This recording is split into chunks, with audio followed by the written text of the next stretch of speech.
Okay, so I'm back. Um, I'm standing now in the southeast corner of the school, pretty much where the outfield of the baseball field was. Just over that way would be second base, okay?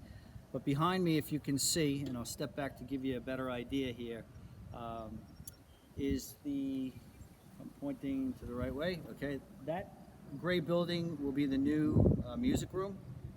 Okay, you can see a separate exit out the back of the school, all right, where the students will be able to come out, use the new baseball field, track, and the two playgrounds.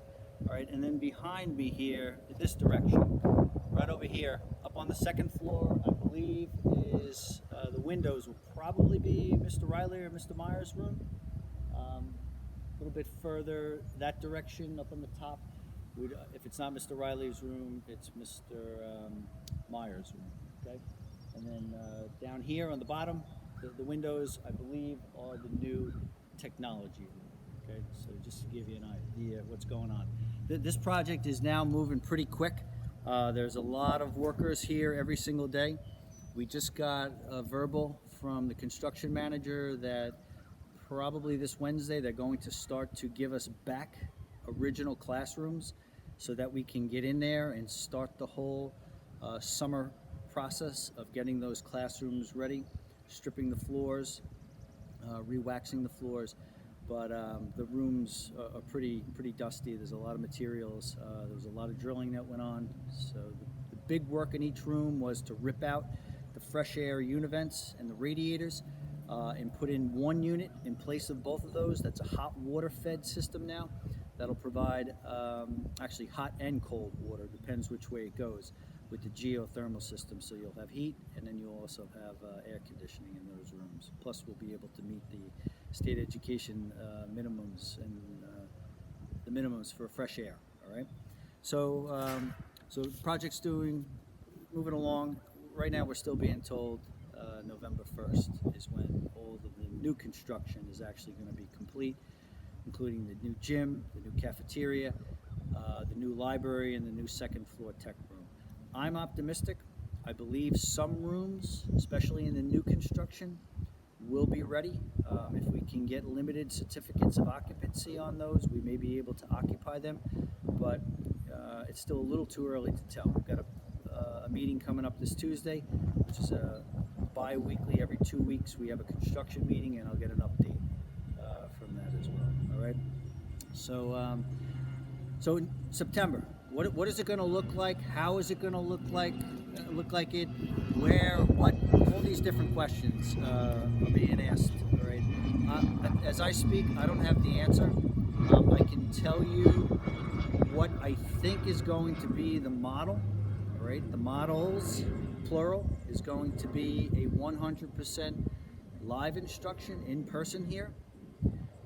The other model is going to be a hybrid model, which could be made up of, let's just say, for example, grades pre-K all the way through the 8th grade coming to school every day, and then grades 9 through 12, either an alternating day or a remote, okay?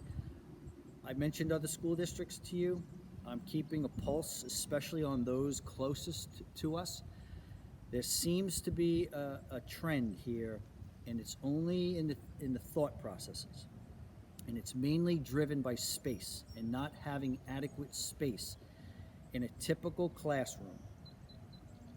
The factor everyone seems to be going with is no more than 15 students in a typical classroom. Now, we have a number of classrooms in here that are smaller.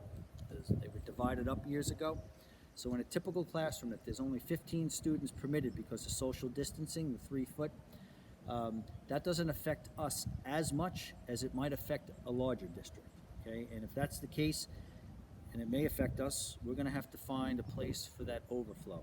The larger districts, they're scrambling for extra space right now to adapt to that. So that's causing a number of districts to say that their most at-risk population, and I'm using that term loosely, would be the elementary students. So from a pre-K or even a kindergarten, because some districts are making a decision to not even have pre-K. So from a kindergarten to a 8th grade level, they want those students here every day.